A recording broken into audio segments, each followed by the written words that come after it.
आज हमारे जितने भी हिंदू संगठन के लोग हैं यहाँ पर मांडवी चौकी में आए, किंतु जो यहाँ के सीनियर आला अधिकारी हैं उनसे मुलाकात, उनसे वार्ता नहीं हो सकी। और बाकी जो भी हैं हमारे जितने भी संगठन के, हिंदू संगठन के दल बल के जितने भी लोग हैं वो सारे लोग हमारे साथ में हैं और बराबर से हमारा मनोबल और आत्मबल बढ़ाया जा रहा है। ठीक है, जो भी सनातन का हम बीड़ा उठाए हुए हैं उसको लगातार आगे लेके चलते रहेंगे। आप लोगों का बराबर से सहयोग है, किसी भी तरीके की कोई हानि नहीं है। लेकिन एक चीज़ है कि जो सोया हुआ शासन प्रशासन है उसको कम से कम थोड़ी सी, मैं अपने माध्यम से कहना चाहूँगा, उसको बराबर से सक्रियता निभानी चाहिए। इस तरीके से जो कृत्य मेरे साथ में हुआ कभी किसी के साथ में न हो। अगर कोई कमज़ोर व्यक्ति होगा तो वो टूट जाएगा, तो कभी दोबारा सनातन के लिए वो मुखर होकर कभी नहीं आगे आएगा। अभी आपने सुना कि ये फर्स्ट टाइम पूरे गांव वाले ने हमको 60-70 लोग आते हैं आपको पत्थरों से ऐसी है कि जो कि गाँव वाले होके नहीं हम साधुओं को मार डालेंगे, इस तरह की भावना क्यों रखते हैं और ऐसी भावना को आपके ऊपर कैसे उनके आक्रोश आया, क्यों आया? एक्चुअली बाबा क्या होता है ना कि वो क्या, किस वजह से उनको ऐसा आक्रोश? वास्तविकता हम बताते हैं कि लोगों की ये मानसिकता होती है कि ये बाहर वाला, ये गाँव वाला। जबकि हमने संकल्प जब लिया जिस दिन से, अयम निजा परोहिति गणना लघुचेता उदार चरिता नाम वसुधैव कुटुम्बकम् का, सारी वसुधा ही हमारा है, हम सबके हैं, सब हमारे हैं। तो ये अंदर वाला, बाहर वाला, कहीं वाला, हम तो सारी जगह के हैं ना। हम जहाँ बैठ गए वहीं, जहाँ विराजित हो गए वहीं के हम हो गए। तो ये उनको नहीं समझना चाहिए।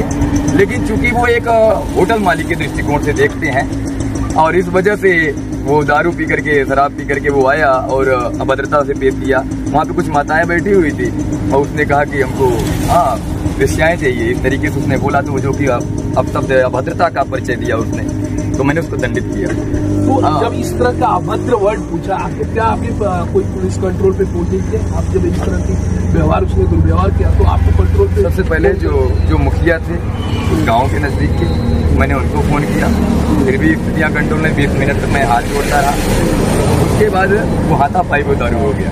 जब हाथापाई पे उतारू हो गया तो जाहिर सी बात है, अगर दो पक्षों में कुछ बातचीत होती है तो भाई किसी न किसी को लगता है, किसी न किसी को। तो हमने भी उसको 2-3 जड़ दिए, उसने भी क्या बोलते हैं पकड़ने की, झगड़ने की कोशिश की। जो भी रहा वहाँ तक समाप्त हो गया। लेकिन फिर बाद में उसका इस तरीके से उद्देश्य, कुल मिलाकर कहने का उद्देश्य ये है कि बार बार वो हमला करवा करके हमारे मनोबल को तोड़ना चाहते हैं। मनोबल इसलिए तोड़ना चाहते हैं क्योंकि सत्संग के प्रभाव में बहुत ढेर सारे आदिवासी जनजीवन आ रहे हैं जो कि लाभान्वित हो रहे हैं। अब चूंकि हम होटल चला रहे हैं, होटल कम हो, सत्संग हाल ज्यादा बना हुआ है ना, इससे लोग प्रभावित हो रहे हैं। गौ संवर्धन के लिए कार्य कर रहे हैं, गौ के लिए लगातार कार्य कर रहे हैं, इस वजह से दिक्कतें हो रही है ना। सनातन के लिए कार्य करना उनके लिए मुश्किल का काम हो रहा है। कल को उनको धर्मांतरण करने में आसानी नहीं होगी, कठिनाई व्याप्त होगी। इस वजह से हमारे मन में क्या कार्रवाई किया उसने? और प्रशासन तो बिल्कुल अलग ही दिशा में है प्रभु। जब फर्स्ट टाइम उन्हें हुआ तभी उनको कार्रवाई करने में उनको, आपने यहाँ पे पुलिस चौकी, उस समय उनको क्या आरोपियों को पकड़ा नहीं, त्याग नहीं किया, उसमें उस समय क्या प्रशासन ने कार्रवाई किया? बड़े अधिकारियों का सहयोग रहा। उन्होंने कहा महाराज जी हम पूरी तरीके से आपके साथ सहयोग में हैं, किंतु जिनको जिम्मेदारी सौंपी गई, छोटे पुलिस कांस्टेबल वगैरह को, उन लोगों ने अपनी जिम्मेदारी को पूर्णतया नहीं निभाया, अन्यथा दोबारा कृत्य नहीं हो जाता। यानी उनको सीधे शब्दों में कह सकते हो उनको प्रशासन से कोई डर नहीं? उनको जब मैं तो वहाँ पे RSS की साधु सम्मेलन में शामिल होने के लिए जा रहा था, काशी मिरत में पहुंचे, वहाँ से मुझे वापस आना पड़ा। और बापू थे, उन्होंने कहा कि बाग साहब को फोन लगाई, उन्होंने कहा बाग साहब से मैंने डरता। तो यानी कि समझ इस बात ये पूछी होती है कि प्रशासन का और न तो भगवान का, ना ही उनको भगवान का, ना ही प्रशासन का, किसी भी तरीके उनको भय नहीं है। कोई भी डर नहीं, वो बिंदास है। जो भी जानते हैं ना वो पूरी तरीके से मनभरत सोच चुके हैं, हर मकीन को खोज चुके हैं। और ये उनकी गलती नहीं है, वो ज्ञानी लोग हैं, उनको पीछे से बल मिल रहा है कम्युनिस्टों का, वामपंथियों का। हमारी मांग यही है आपके माध्यम से कि वो क्षमता, उनको क्षमा कर देना चाहिए। ठीक है, उनको उनसे पूछताछ करने के बाद उनको जेल सजा फांसी नहीं होनी चाहिए। लेकिन उसके पीछे जो ये बार बार कृत्य करवा रहा है, जो साधु संतों को लगातार टारगेट कर रहा है, वो सामने आना है। ऐसे कुछ दिनों पहले घटना है कि पालघर में 2 साधुओं को ऐसे पीट के मार दिया। बिल्कुल। तो ये कहीं न कहीं घटना इस कड़ी से बोला जा सकता है क्योंकि ये आपका एक बार ये दूसरी बार अटैक हुआ है। हाँ, तीसरी बार भी हो सकता है, चौथी बार भी होगा। तो इसमें प्रशासन ने अभी कड़ी कोई 72 घंटे बीत चुके हैं, किसी भी तरीके से अभी तक कोई कार्रवाई नहीं हुई है और अपराधी, दोषी सब बिल्कुल निर्मुक्त अवस्था में घूम रहे हैं सड़कों पर। तो प्रशासन से कोई खौफ नहीं। आगे आपकी आगे इस पर क्या कार्रवाई होगी?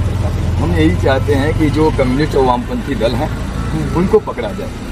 वो ये ऐसा क्यों करवा रहे? हमारी उनकी कोई निजी दुश्मनी नहीं है, ना हमने उनका खेत जमीन जोता है, ना उन्होंने हमारा जोता है।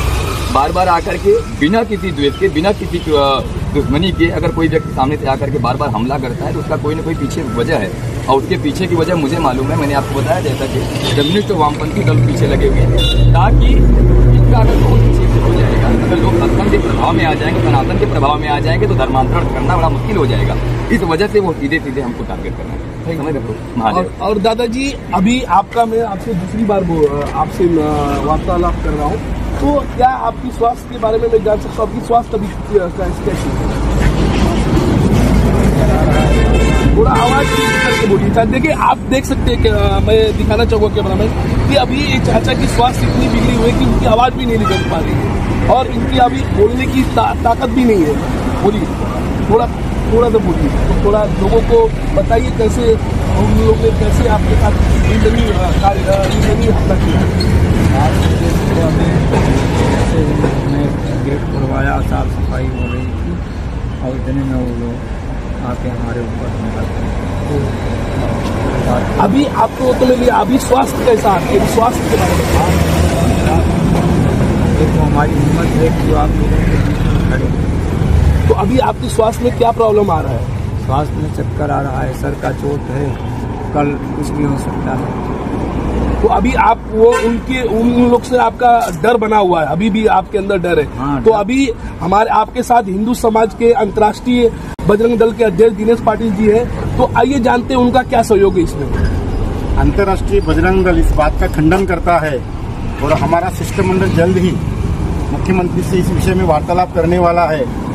जो घटना निंदनीय हुई है, साधुओं का हत्याकांड, अगर महाराष्ट्र में संतों की भूमि है और महाराष्ट्र में साधु सुरक्षित नहीं रहेंगे तो पाकिस्तान में साधु सुरक्षित रहेंगे। मैं प्रशासन से विनती करता हूँ, जल्द से जल्द उन पर कठोर कार्रवाई की जाए। जो अधर्मियों ने महाराज जी पे हमला किया है उनको उठा के उनके ऊपर कार्रवाई की जाए, और धारा 326 उनके ऊपर लगी जाए, क्योंकि महाराज जी पे सर पे जो चोट लगी है वो अंदरूनी चोट है। और देश में रहने वाला हिंदू समाज अभी जागरूक होने लगा है। ये सिर्फ महाराज जी पे हल्ला नहीं, पूरे हिंदू समाज पे हल्ला है। मैं आपके मीडिया चैनल से सरकार को चेतावनी देना चाहता हूँ, हिंदू समाज की और आत्मपरीक्षा आप मत ले। अभी हिंदू समाज अगर संतों पे किसी ने आक्रमण किया तो ईंट का जवाब पत्थर से देंगे। आगे बोलने के लिए बहुत कुछ है।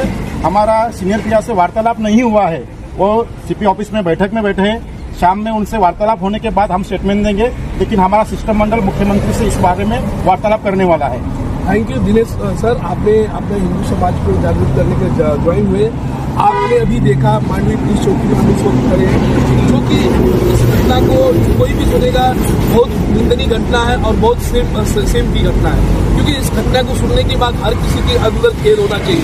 क्योंकि आज पालघर जिला में लगातार साधु संतों पे हमला हो रहा है, तो प्रशासन चुप क्यों है?